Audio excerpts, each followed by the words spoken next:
안녕하세요. 저는 춘천 한마음교회 이정열입니다. 교회에 오기 전에 저는 13년 동안 여호와의 증인으로 살았습니다.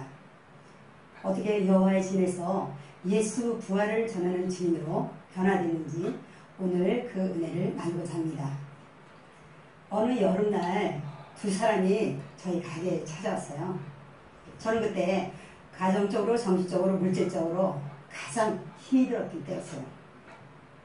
이미 저는 절에 다니고 있었기 때문에 그들에게도 관심도 없었고 또 만나주지도 않았어요. 잊을만 하면 찾아오는 그들을 피해 숨기도 하였고 이웃의 피신도 갔습니다. 그날은 물을 한 그릇 얻어먹고 싶다고 가게에 들어온 두 사람 중 한 분이 제게 성경 공부를 하자고 했어요. 처음 제가 성경 공부를 할 때는 그들이 여호와의 증인인지 알지 못했어요. 일주일에 한 번 성경 공부를 하니 새로운 지식이 들어서 참 좋았어요. 성경 공부를 하면 좋고 또 그들이 가면 다시 안 왔으면 하는 생각도 있었어요.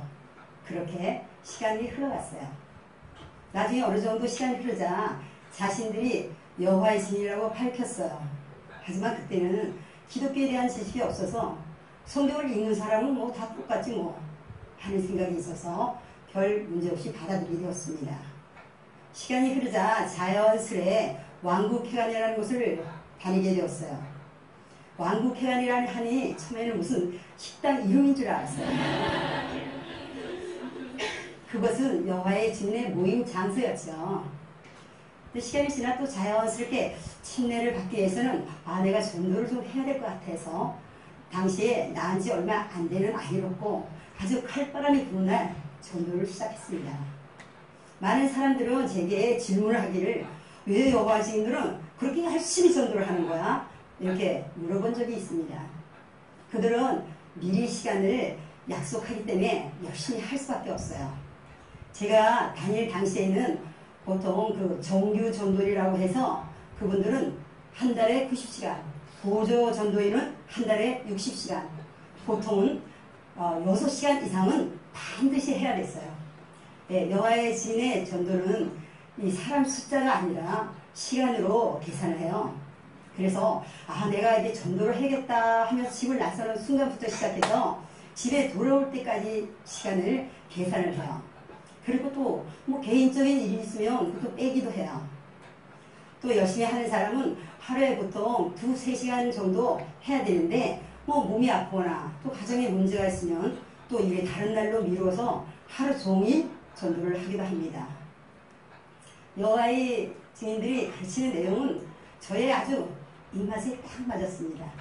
왜냐하면 삶에서 성경 말씀을 실천하는 모습, 또 전도에 올인하는 삶, 전도에 올인하기 위해서 전시간 직장보다는 파트타임을 가지고 일하는 모습, 또 신앙의 목숨을 거는 것, 또 정직한 것, 또 깨끗한 삶, 또 신앙을 위해서는 총을 들지 않고 감옥까지 가는 용기를 가진 삶, 또 전 세계적인 조직을 가지고 있는 것, 또 문서 선교를 통한 아주 박식한 성경 지식 등등 아주 저하고는 너무나 잘 맞았어요.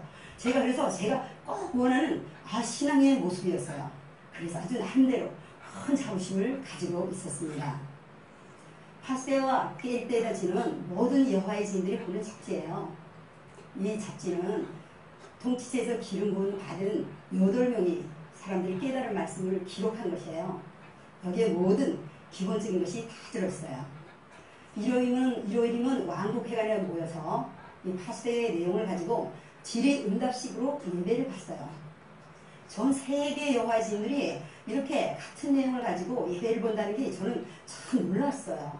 그리고 그 순간 이 전 세계 여호와의 증인들이 하나가 되는구나 하는 생각이 들어서 저는 참 좋았습니다.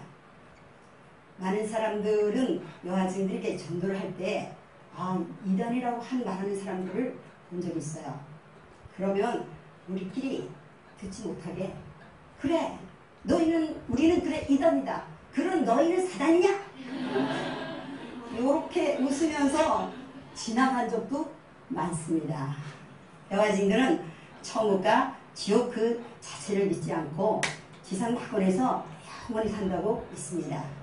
또 안 믿는 사람은 죽으면 지옥에 가는 것이 아니라 아무것도 모르는 상태가 된다고 가르치죠.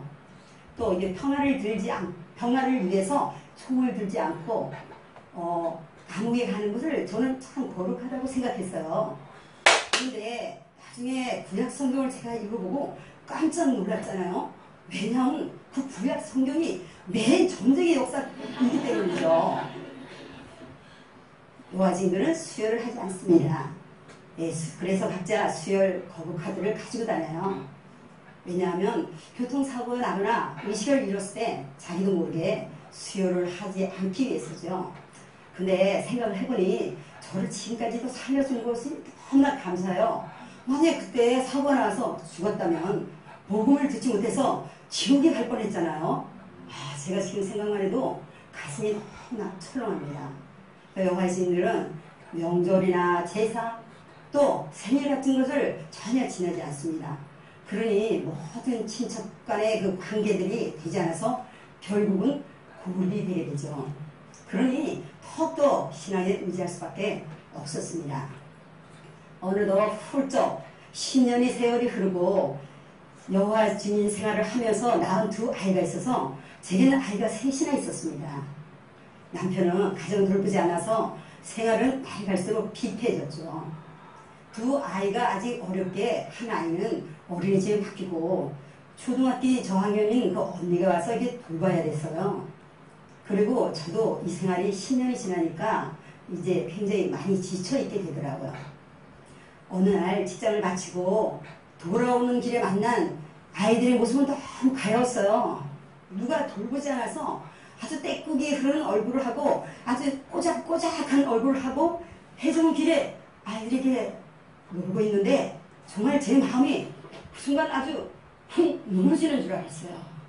그러면서 내가 하나님께 충성을 하려고 낳은 아이들인데 어떻게 저런 얼굴을 하고 길을 헤매나 하는 생각이 들어서 정말 눈물이 너무나 났습니다.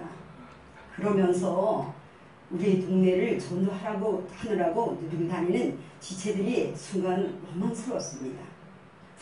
어떻게 내 아이들을 이렇게 한 번도 이렇게 돌아보지 않는가, 내가 왜 이렇게 고생을 하는데 하면서 그동안 생명을 줘도 아깝지 않은 지체들이 제 마음에서 이렇게 조금씩 멀어지기 시작할 때 하나님께서는 제게 손을 내미셨습니다.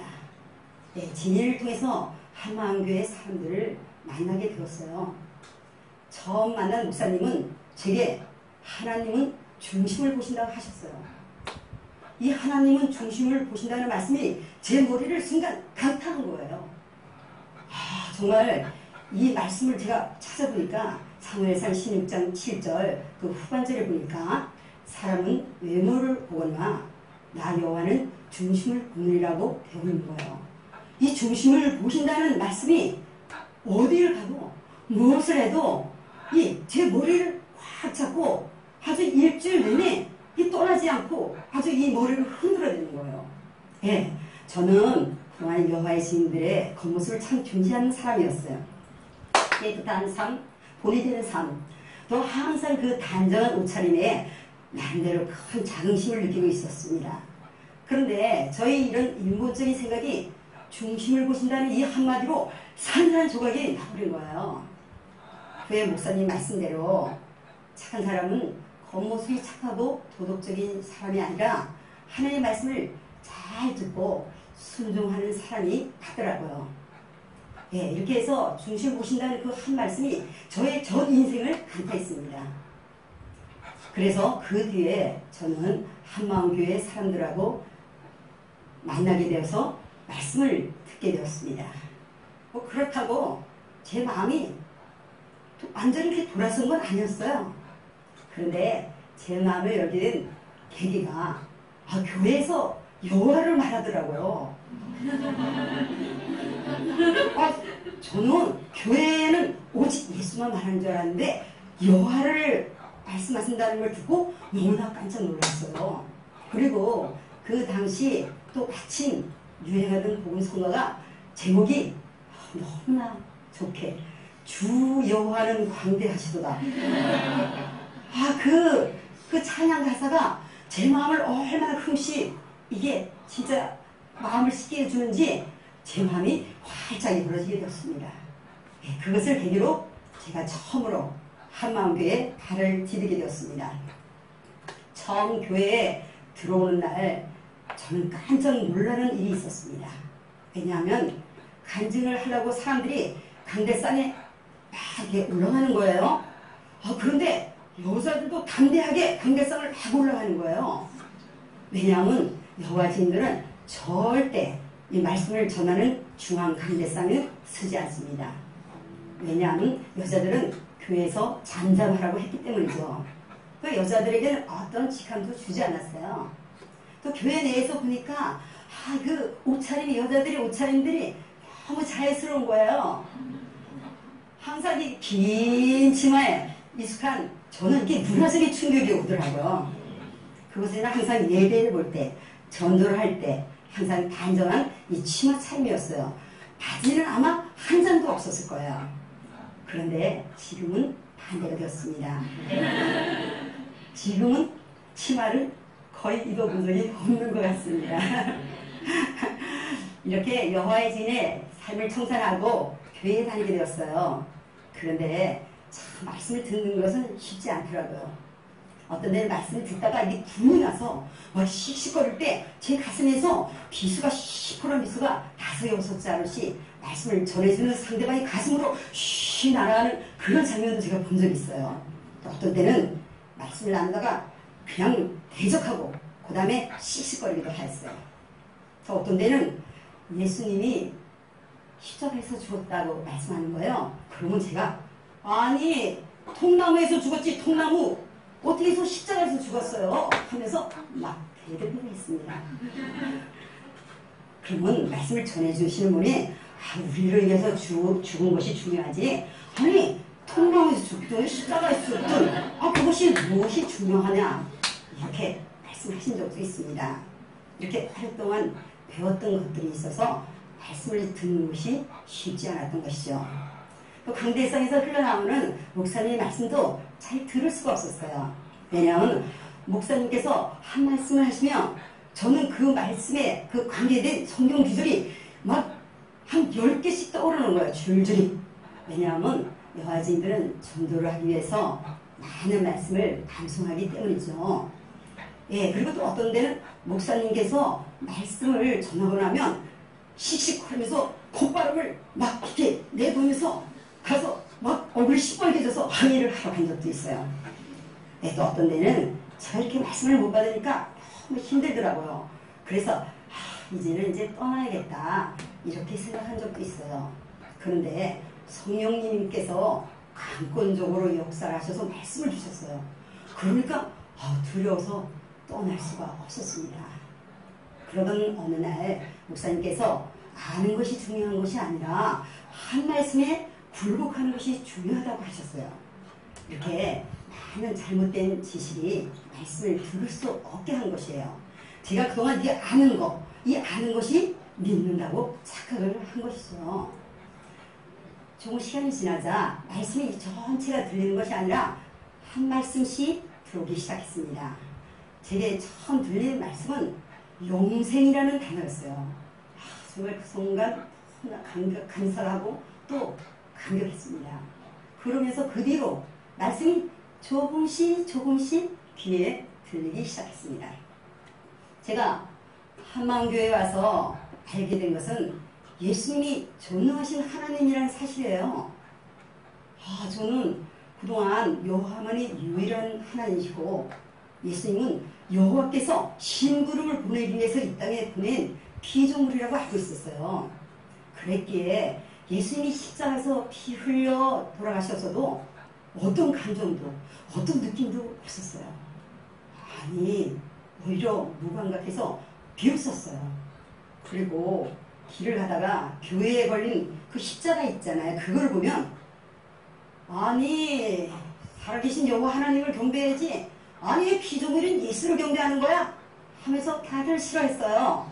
그리고 저도 물론 싫어했죠. 그런데 어느 날 아주 깜짝 놀라는 일이 생겼습니다. 그것은 뭐냐면 제가 말씀을 보다가 예수님이 전능하신 하나님이라는 말씀을 보게 된 거예요. 아니 그동안 예수님은 피조물로서 여호와보다 못한 존재라고 알고 있었잖아요. 그런데 이사야 9장 6절을 보니 예수님은 전능하신 하나님, 영존하신 아버지, 평강의 왕이라고 기록된 말씀이 있는 거예요. 정말 충격을 받았습니다. 예수님이 전능하신 하나님, 영존하신 아버지, 평강의 왕, 이렇게 예수님이 누구신지를 단칼에 알려주는 성경 기조를 처음 보았기 때문이에요. 뭐? 예수님이 전능하신 하나님?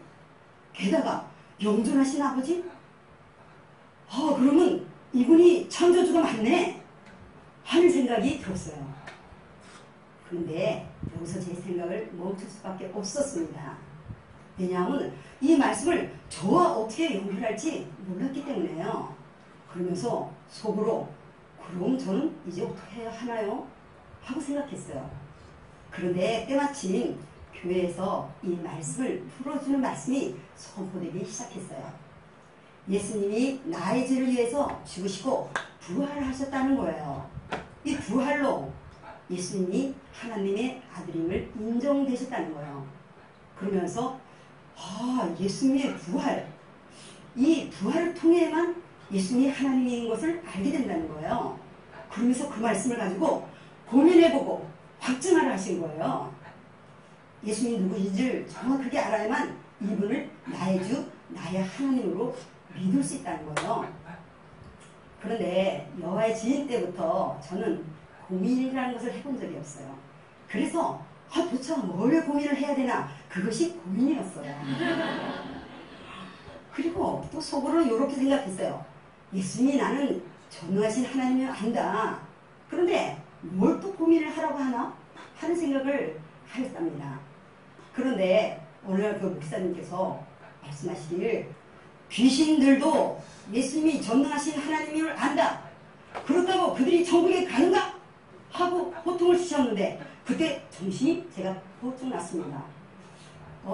그러네. 예수님이 누구신지를 안다고 내가 천국 가는 거는 아니네 하는 생각이 들어서 그때부터 꼬리를 내리고 마음을 낮추고 그리고 간절히 고민해 보기로 했습니다. 성경도 보고 말씀도 듣고 그리고 지체들의 간증도 듣고 그리고 또 간절히 하나님께 기도했습니다. 그러다가 어느 날 드디어 저에게도 때가 왔습니다. 누가복음 24장에 보면 예수님께서 부활하셨잖아요. 제자들 앞에 나타났어요. 제자들은 다들 두려워했어요. 그 순간 예수님께서는 영은 살과 뼈가 없으되 나는 있느니라 와서 만져보라 하신 거예요. 제자들은 이렇게 눈으로 본 것뿐만 아니라 이 손으로 직접 만져보았구나. 그러면서 제 말에 싹 들은 것이 그러면 환상이 아니네? 이런 생각이 들면서 제 마음에 순간 큰 확신이 들어왔습니다. 그러면서 이 부활을 본 제자들이 순간 삶이 순간 이해가 된 것이에요. 이렇게 저는 제자들이 만진 것처럼 제 마음에 큰 확신이 되었습니다. 정말 감사하고 감격한 순간이었어요. 예수님이 전능하신 하나님이신 이 예수님이 이 땅에 사람으로 오셔서 나의 죄를 십자가에서 다 감당하셨다는 것을 알게 될 때 그동안 요하신 때 십자가를 비웃고 조롱하던 저의 모습이 비춰지면서 회개하지 않을 수가 없었습니다. 전능하신 하나님, 영존하신 아버지, 평강의 왕신 예수님께서 순간 포도나무와 가지로서 저와 연합하게 되었습니다. 그 순간 정말 회칠한 무덤 같고 저 마음이 이게 깜박한 이 발생 같은 저에게도 놀라운 평강과 주님이 주시는 그 십자가의 사랑이 순간 저를 막 덮어버리는 것 같았어요. 너무나 정말 감격스러운 순간이었습니다. 그 뒤에 저의 삶은 변화했고 부활의 주를 만나고 십자가의 사랑을 하니 막 그 사랑이 이 부흥받아서 넘쳐 흐르니 이 사랑으로 캠퍼스에 가서 막 전도를 하고 그 다음에 또 이게 동네에 그 아는 사람들한테도 만나는 사람한테도 또 택시 기사에도 누구에게나 만나는 사람마다 또 이 부활의 주를 자랑하게 되고 그리고 노방에서도 모르는 사람에게도 전도를 하게 되었습니다.